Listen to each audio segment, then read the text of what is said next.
Welcome to Home Care Hot Seats with Kelly and Nicole, the exclusive podcast for home care owners by home care owners. I'm Kelly. And I'm Nicole, two home care owners who live and breathe the challenges and triumphs of the industry every day. Join us as we dive into the latest happenings, innovative strategies, and the raw truth of balancing business with everyday life. Whether you're a seasoned owner, a new entrepreneur, or just curious about the world of home care, you're in the right place. All right, so we are back with Kelly and Nicole. You guys have listened, hopefully, a couple of times now to our different podcasts, and we have talked about quite a bit of stuff depending on where this episode actually falls in the grand scheme of things. I think because we don't really plan ahead. So yeah, no, we just literally fly by the seat of our pants. We were supposed to record yesterday, and my internet is great, like we've already talked about. And so we just decided today we're going to record today at 12:30. So nothing's planned. Everything is like just chaos because that's how we operate. But that's how you get the good stuff. Right. It is what it is. So today we are following up on the Getting to Know Nicole episode with a Getting to Know Kelly episode. So you guys have probably noticed, like, Kelly is definitely a natural with this whole podcast thing. She's done a podcast before. She's done educational things. She's got a home care. She's got like 14 kids, and she's just running around crazy doing all the things and losing her mind in the process. So that is true. Yes.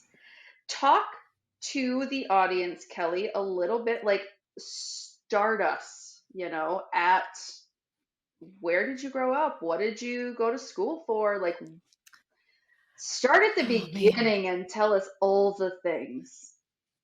All the things. Okay. So I was born in Mississippi. Shout out to Couldn't tell by Hattiesburg. the accent. Well, I only lived in Mississippi for 9 months and we moved to Alabama.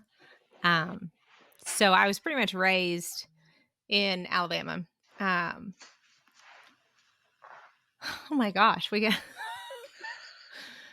to go back. Oh, I'm the oldest of 3 kids. Like, how do you blank on your own background? Right? Like, I was trying to think, like, how could I help her? But I don't know. Like, I don't know. Yeah. Okay. So I went to a big high school.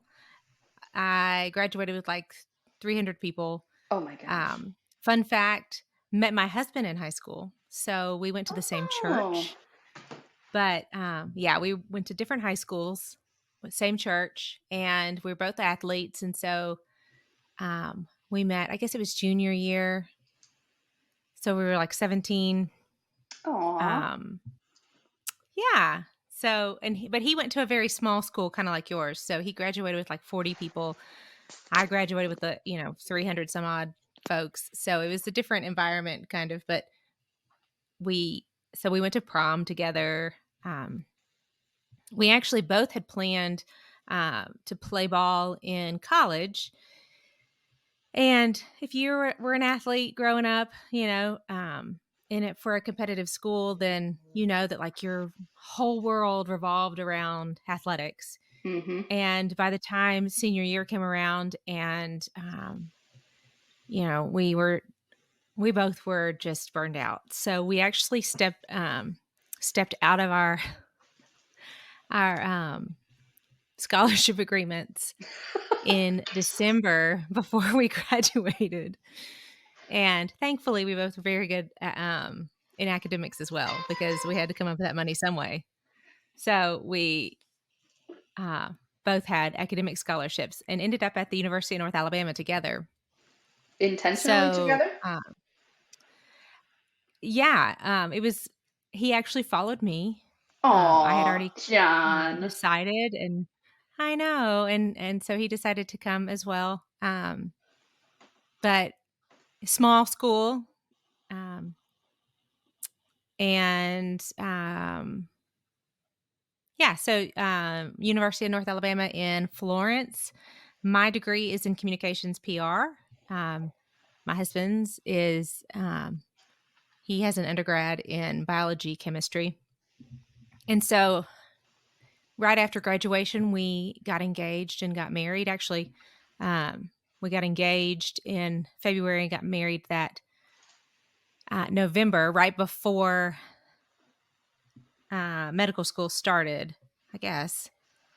Kind of all runs together now, but yeah, yeah. So during med school, I worked and he went to school. I worked for a small direct mail company and I did advertising and kind of worked my way up in that field. And so John did his master's, he did his med school, and then in residency, we went to the University of Alabama. He did a family medicine residency there. And so I left work there. I was at that time, I was pregnant with our first child. And so James was born, and John started intern year 2 weeks later, which was a lot of fun. Holy cow. Um, yeah, brand new city with a newborn and a husband that worked 100-hour weeks and we never saw. Um, but I did decide, we decided that I would stay home with the kids so that he could be a present father. The medical journey is not for the faint of heart. And so we knew that we wanted to have a family, and that we wanted him to be part of that. And that meant that I needed to be really flexible with my Hmm. schedule. And so we made the decision together that at that point I would put my career kind of on hold. And I was happy to do that for the time being. It was never like a forever kind of a thing, Right. um, but it allowed us to, I was able to take James up to the hospital, and we all had dinner together when he would be on call, or when he'd be working the weekends, we would go up to the residency lounge and watch football. And so, there's so much time in that medical journey when you're spent away from family. But Hmm. I was able to kind of be there still. And the program that he was in was very family friendly. So that was good too. Um, so we had James and Ava during residency. Um, and so after residency, he took a job still in Alabama, but in a small rural town called Alexander City. And that's where we ended up. And when we started looking for places, I found out I was pregnant with Isaac. So 3 babies um, under the age of 4 when Isaac was born. Whew. Holy cow. Um, yes, it was a lot.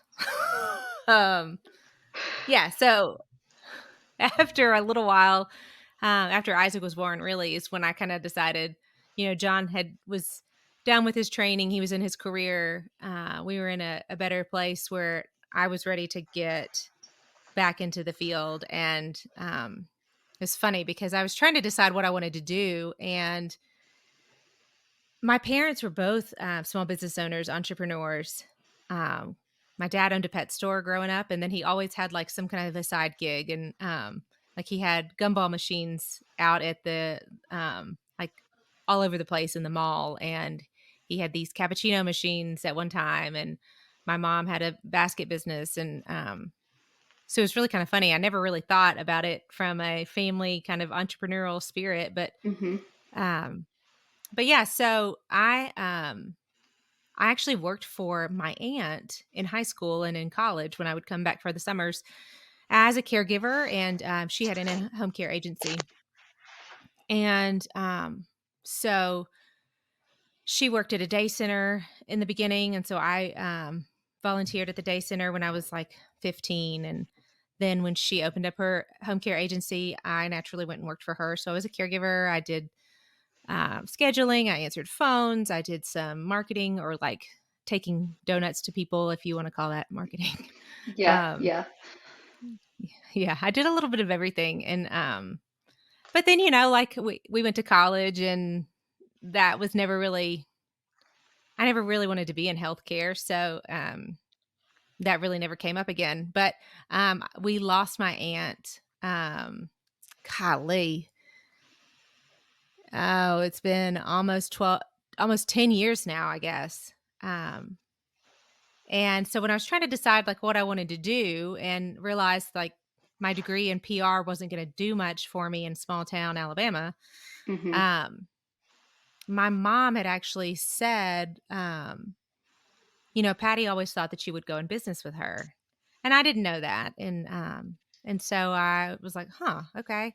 So I started kind of discerning like, well, what would that look like? What would, senior care look like? And shockingly enough, this small rural town in Alabama had the highest beds per capita, Hmm. nursing home beds per capita than any other place in the state.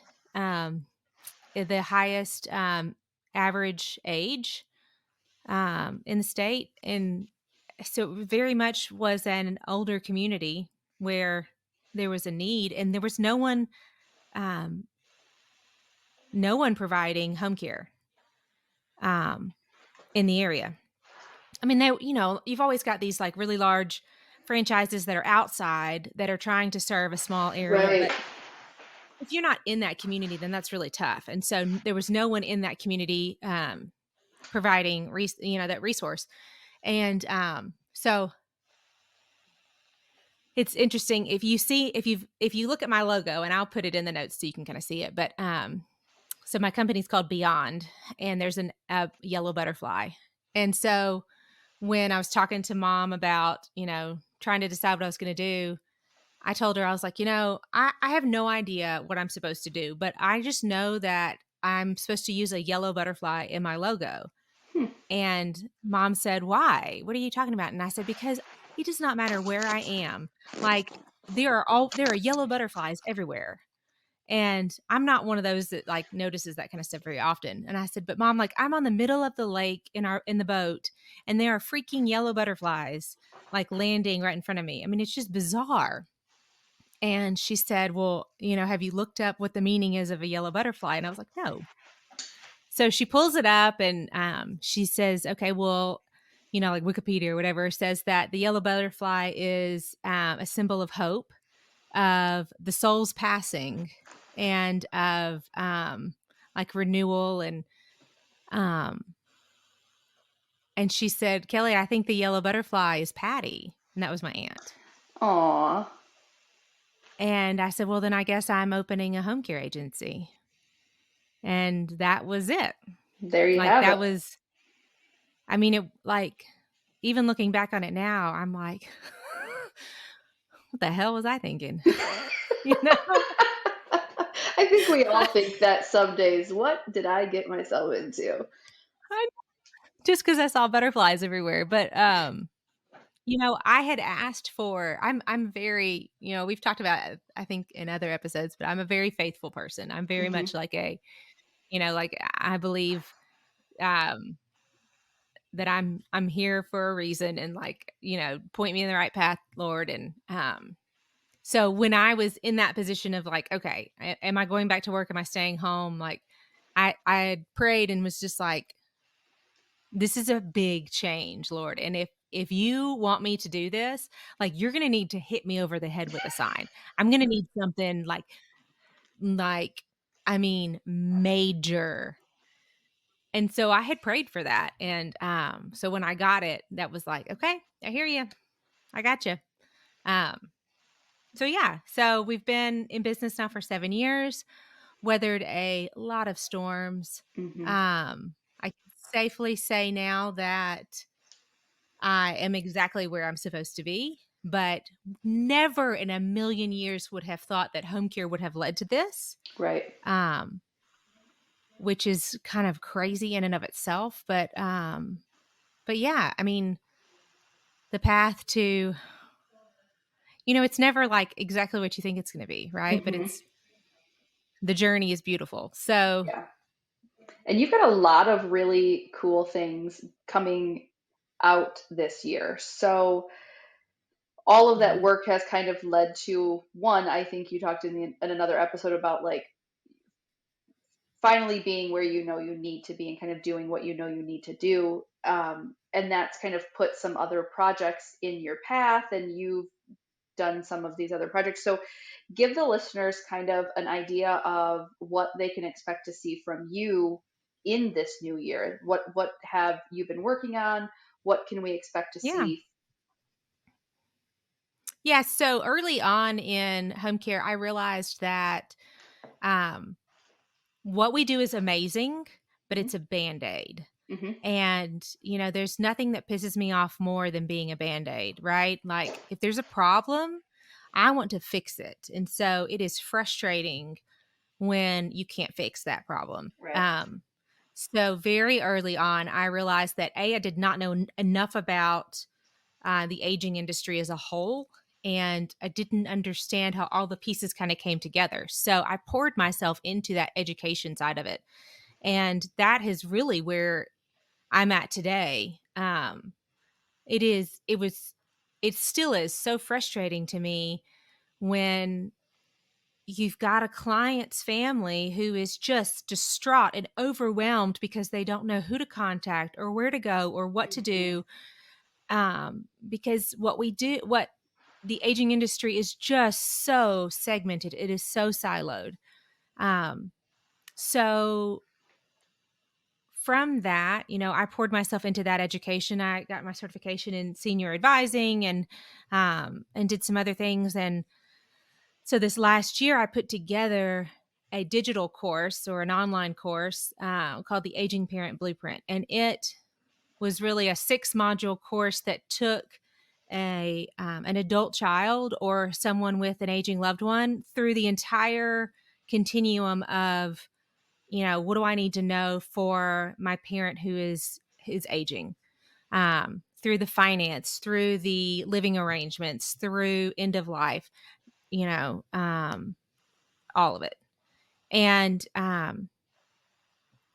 that was a process. I mean, that was, I think that in our first episode, we talked about, what 2003 looked like. And so for me, 2003 was very much the aging parent blueprint.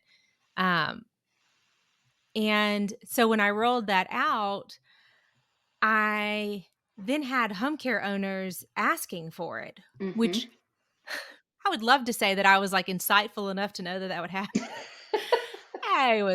That was not on my radar.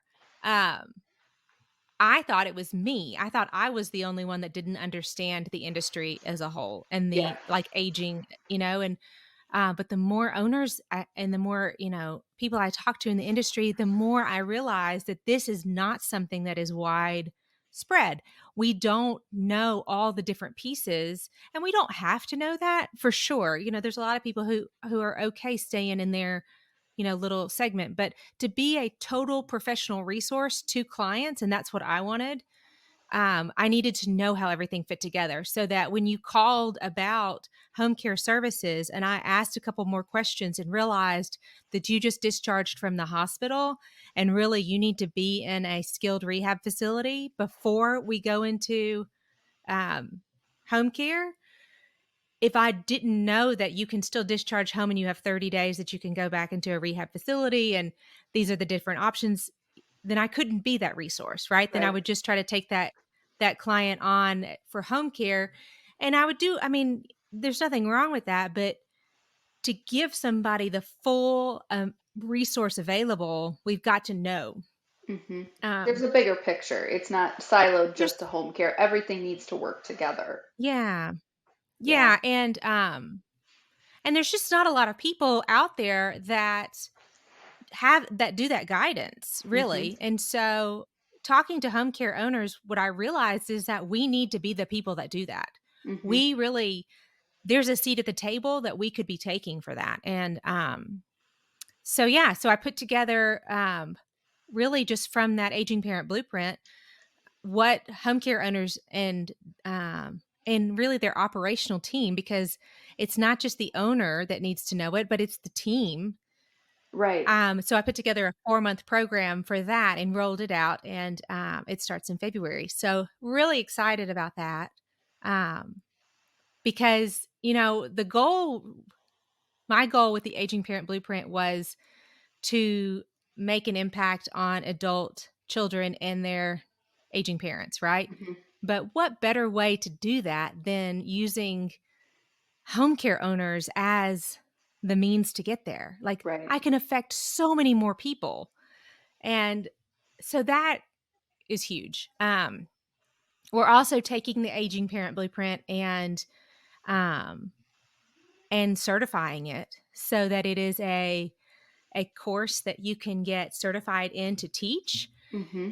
and then sell as a home care owner, so or as a home care agency. So that is really cool because we talk a lot about the need for community programming, and this is such a need. And so for you to then be able to make money off of it Hmm. and to be able to teach it and have workshops on it, like so yeah, there's a lot of big things kind of coming from that.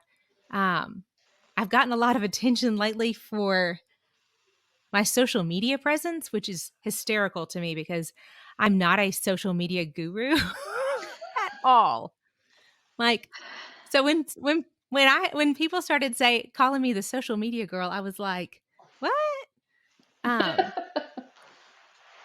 so I my knowledge of like what works on social media and what doesn't is purely just like throwing some spaghetti on the wall and seeing if it sticks. Um, like, I mean, honest to goodness. I think that what is interesting is, I have gotten to a place where I'm okay showing up, like, authentically Yes. and just talking, and at the end of the day, like, I really don't care um, if somebody says, like, "She needs a nose job," or, like, I don't care about the negative stuff because, Right. Right.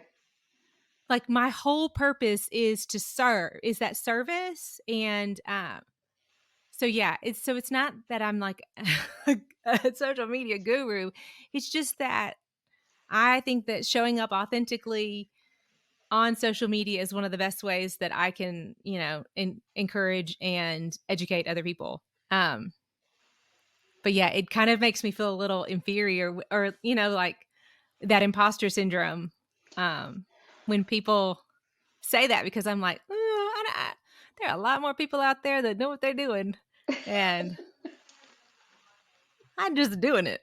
Like, I'm just fumbling my way through it. But I think I it's mean, there's a lot to be said though, like when we go to these quarterly summits, like Kelly has just without being told, like we're sitting there and she's like, hey, say hi to the home care ops community or say hey to the action leaders that aren't here today. And she's just always like not scared to go live. But I think that that's something that we need to do more of and do a better job of is, there are tons and tons of businesses that go live and have no problem and talk about what we do and bring people to understand what their business is. And for some reason we're scared. Like I can see from our first summit when you were going live in the Facebook group to now seeing just the impact that that has made. Like Erica's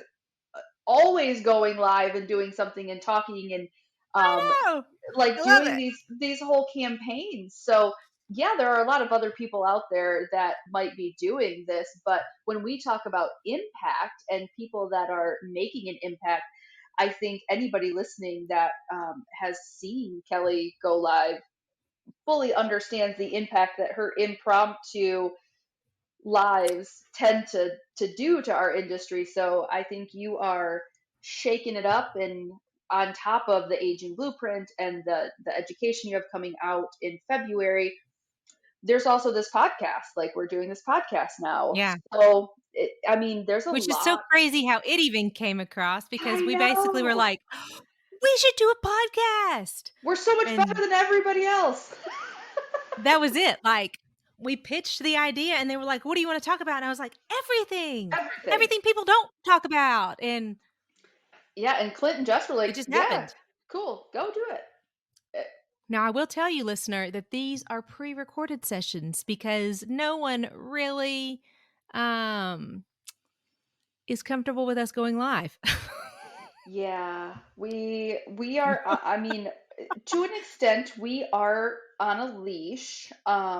So we are we're monitored a But, little bit. people are thinking right now, like, if this is a leash, ooh. Right, right. Yeah, Like our summits, it gets a little yeah, wild, not in a yeah. bad No, way, but but I think that yeah, I mean, you and I and when we talked about starting a podcast, the whole point was we just wanted something, by owners, for owners, so that you felt like you weren't alone hmm in this. So, I mean, the podcast is gonna be awesome.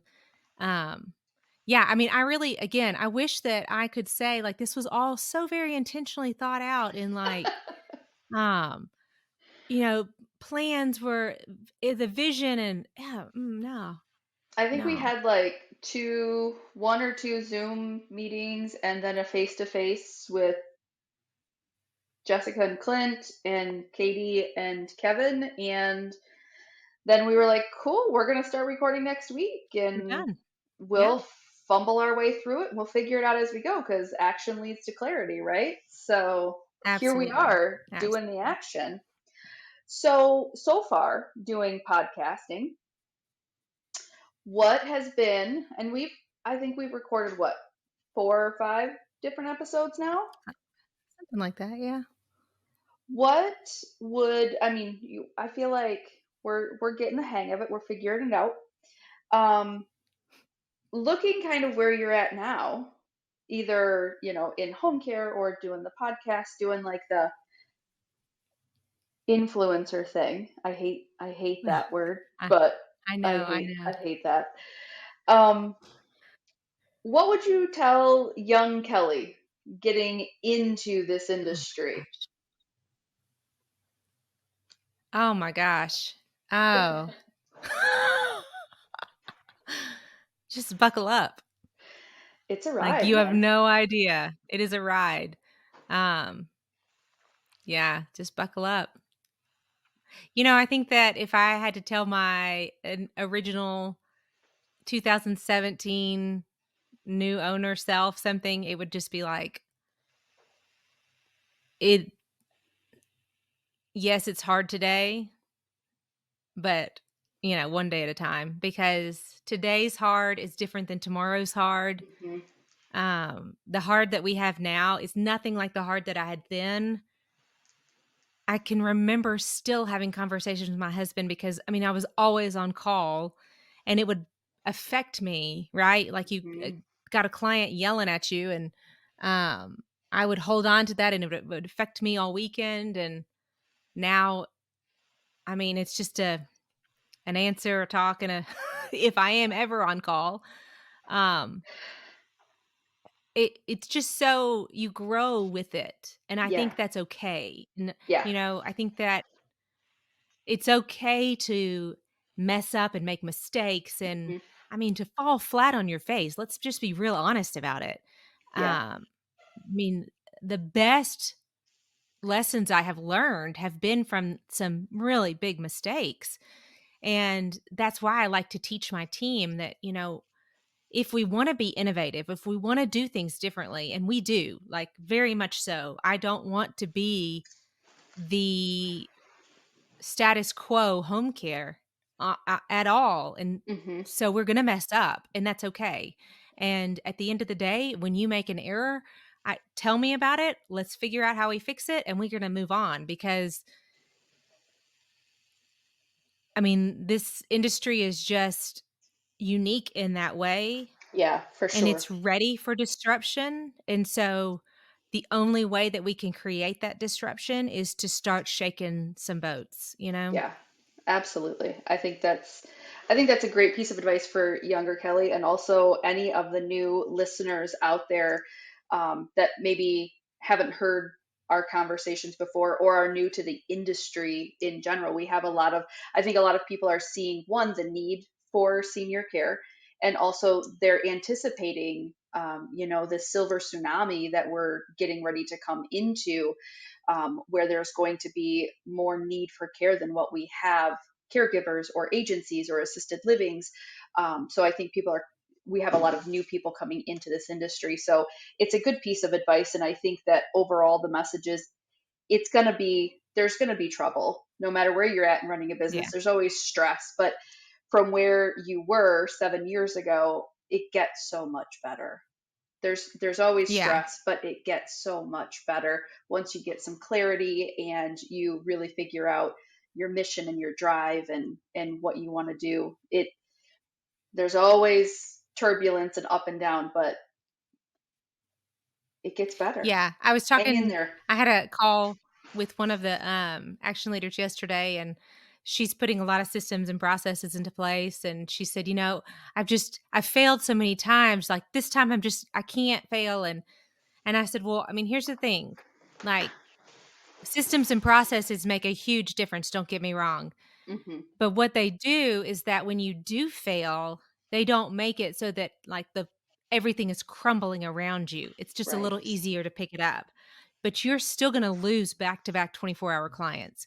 You Oh are yeah. still gonna be at the lowest hours you've ever been 7 years into business. Like, it you can't predict some of that, Right. but if you have a strong foundation, that's what makes it so much easier to pivot and to change. And if you have those systems in place to where you have a team run agency and you can have really tight, um, have your finances really well honed in, then Hmm. you're ready for that kind of stuff. And Yeah. that's what makes the difference. Whereas before it was like, oh my God, just let it burn. Let I'm walking away. I'm throwing the match on done. the gasoline. I'm done. See you later, folks. Yeah. Bye. Yeah. So, Yeah. what is your leadership style? How do you lead your team?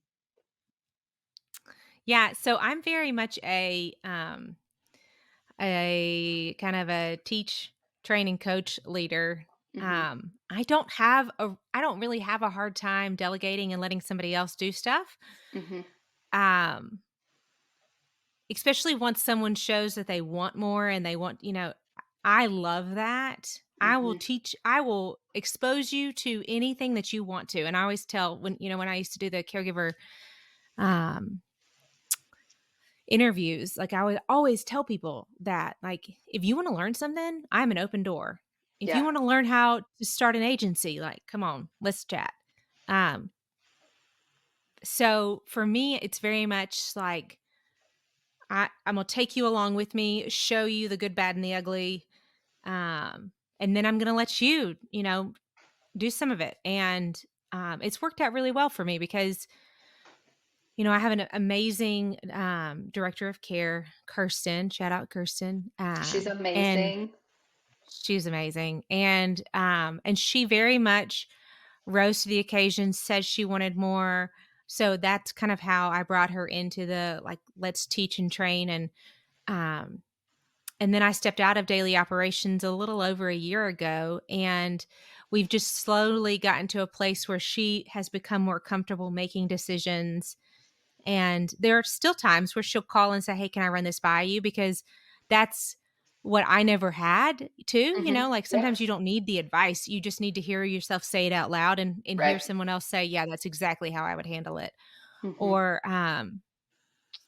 so I can see my influence in the decisions and stuff that she makes, which is, like, as a leader, that's like, it's kinda like what you were saying with your kids. When you can just step back and see them as adults, like, as a leader, when you get to see somebody that you have grown and molded, you get to actually see that influence in their day Yeah. to day, it's like, man, Isn't it so cool that is too the being able to like where you because I kind of went through the same journey with Lindsay, my operator. Um, like all of these things that were like teaching and coaching or training, teaching and coaching and trying to get them to do and understand why we do them a certain way. And then when you do kind of step back and for anybody that's heard us or will continue to hear us talk, we talk about the influence that, having somebody work with or through your influence. And so I remember there have been so many times I've been sitting in my office and I too have kind of been out of daily operations for a little over a year, and I don't come into my office often. And when I'm in here, and I can listen to my team out there, and I hear Lindsay leading the team, and I hear her saying something that I have said to her in the past. Yeah. So it's so cool to be able to like hear It's so cool. yourself kind of like come through, and like you're like, there's my influence. Like Yeah. that's what I was trying to get across. I love that feeling. Because it's like, man, they were paying attention. They really do want this as much as I want this. It's cool to have kind of that operator that is kind of right there with you and gets it, and is doing the things that you have kind of instilled and trusted in them to do. Do you kind of hear that influence of yourself coming out in Kirsten? Oh, yeah. Yeah. Yeah. I mean, she very much, yeah. I mean, she has her own style, and in a lot of ways, man, she is so much better at some things than I am. Like, it is awesome. Um, and she definitely has her own style, but there are some things like that, yeah, you can hear, and you never really know if it's coming across Yeah. until then you get to see or hear it, or, and, It's yeah, humbling in a it's way. very Like hum yeah, I'm definitely humbled by it. It's super cool to yeah, see that. Yeah. absolutely. So switching gears a little bit, some rapid fire questions to get to know Kelly, not necessarily business owner Kelly, but Kelly. What is your personal hobby, or are you a lame-o like me and don't have one? I have a lot of hobbies. Yeah, I'm so Um, I jealous.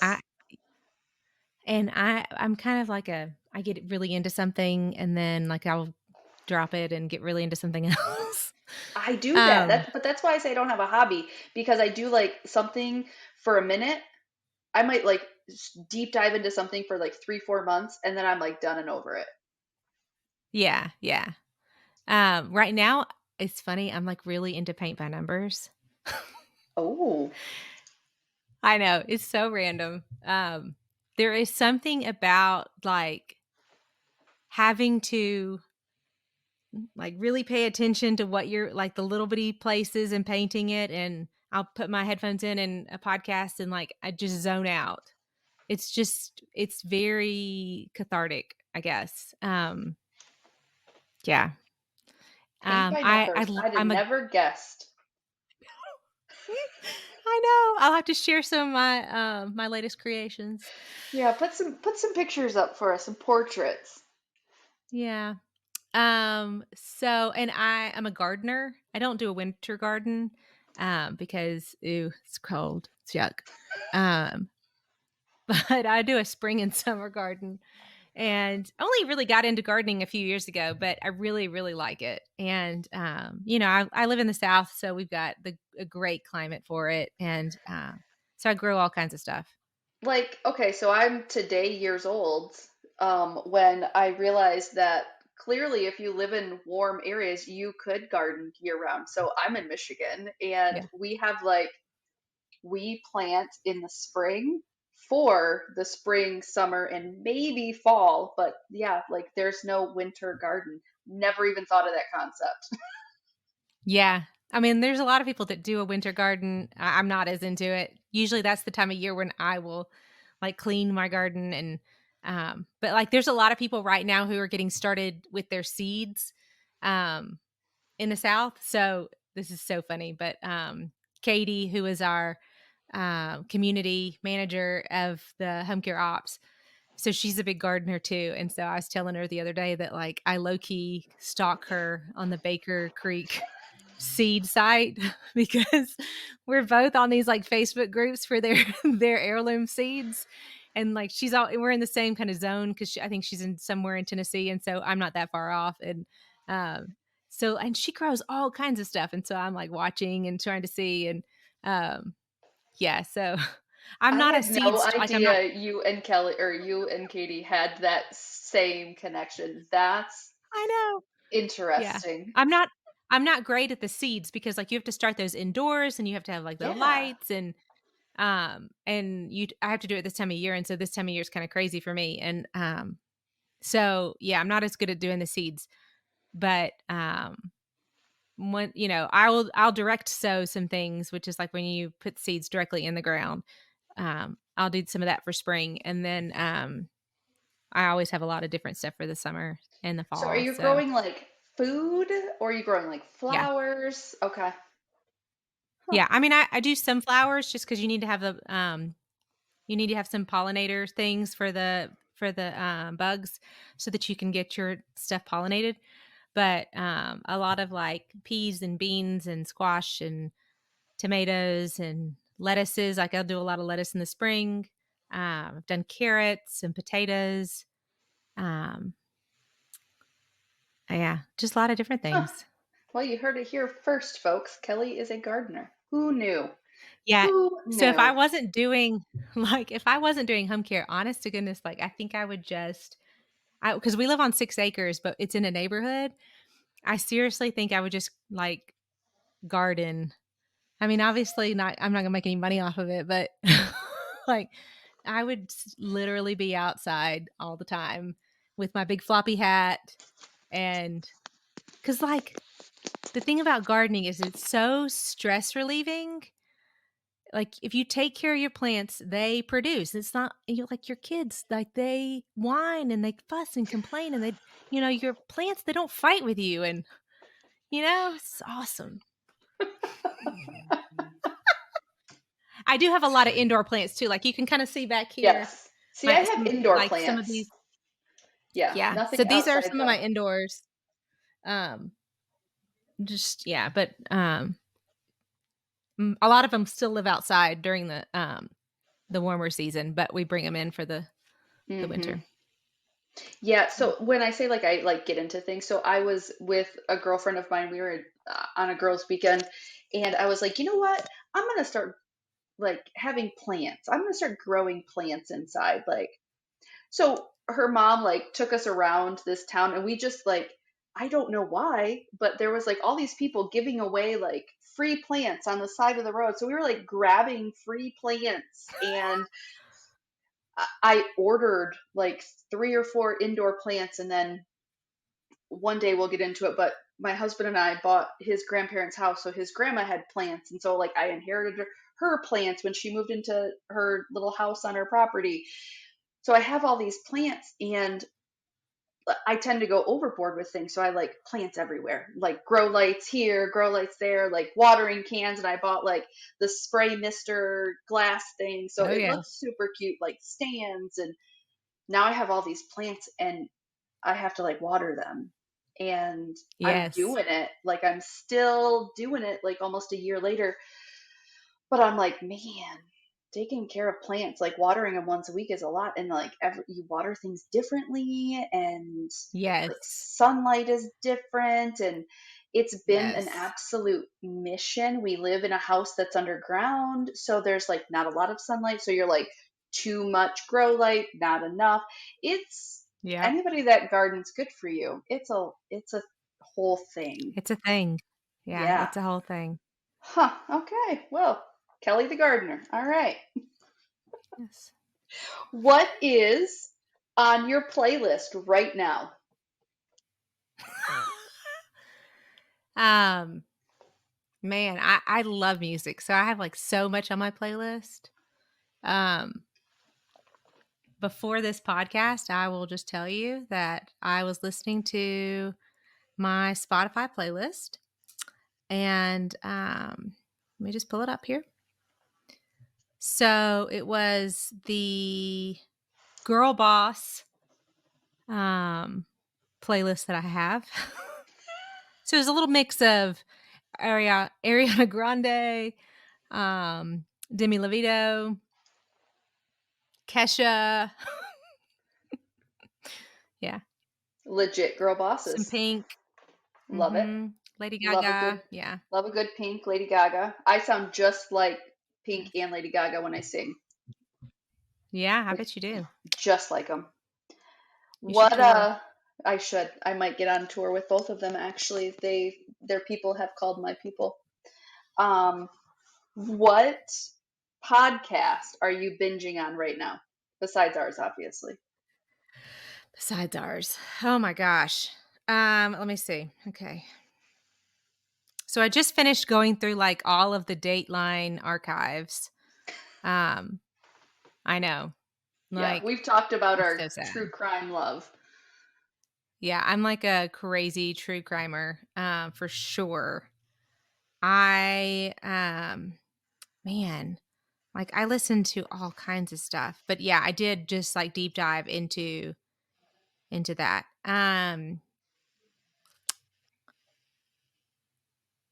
Let me see. There was like one recently that I listened to all of the episodes, and now I can't even think of what it was called, but it was all crime related and it was like crazy. I think it was a Wondery. I love Wondery. They put Anyway, out such good I know. podcasts. And sometimes I feel like I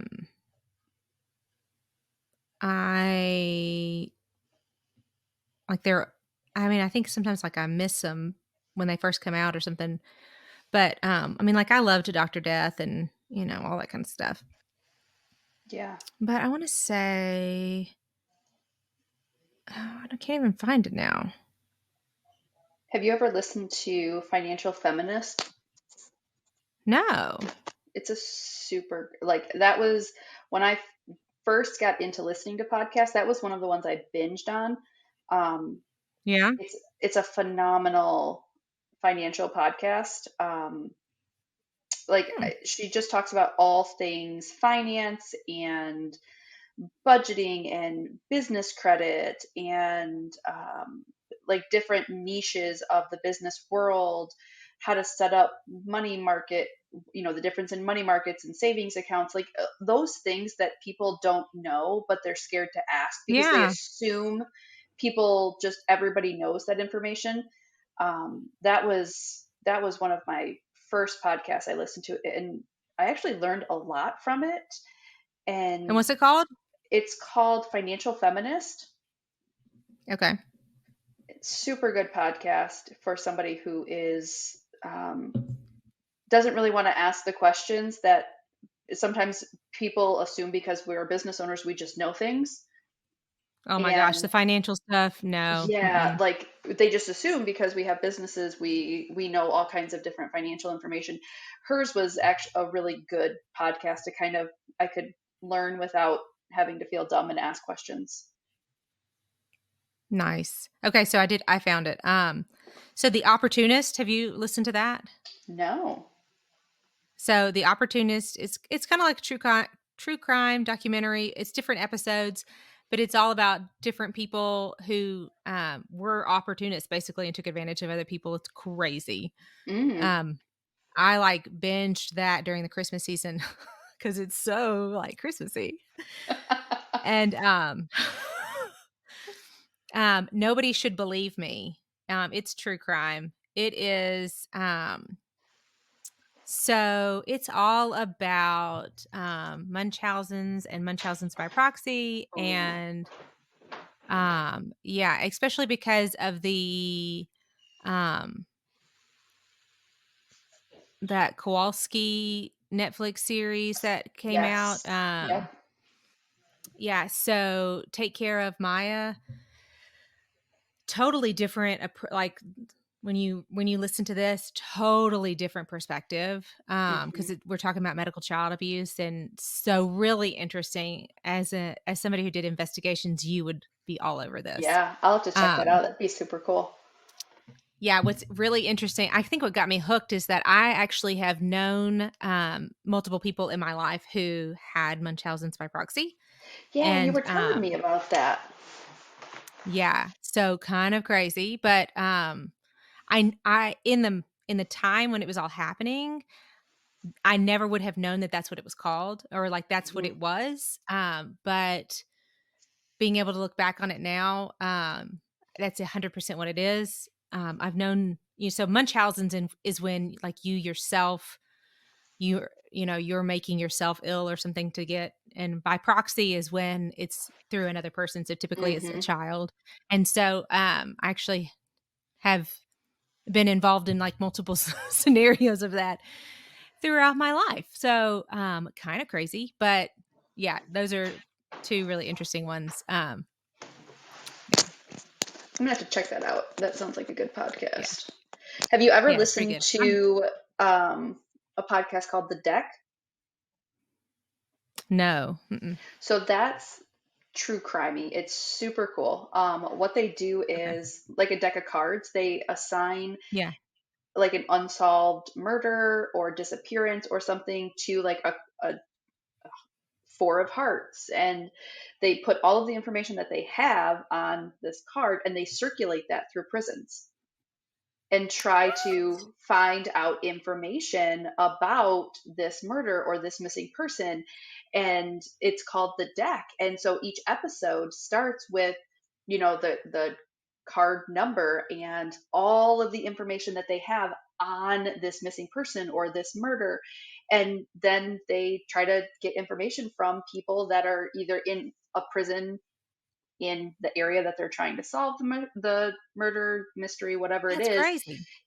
It's really interesting, and they have actually like solved some cases by doing this and circulating that information through prisons and getting people to, yeah, actually I was bunked up with this guy and he talked about this murder. And so there's some obvious like confidentiality that goes into like Yeah, that's crazy. snitching. But yeah, it's interesting to listen to. They haven't dropped so many new episodes lately, but the ones I've listened to, that was one of the ones when I drove to Nashville one time I binged on and listened to them. That's crazy. So I think one of my first podcasts that I like binged on was Serial. Um, because who doesn't love Serial? Right. Um, from a true crime perspective, like if you haven't listened to This American Life, Serial, I mean, can you even call Are you yourself? are you even real? You know? Yeah. Yeah. But so S Town, did you ever listen to that? No. Oh, so it was one of the first from This American Life. Listen to it. It's crazy.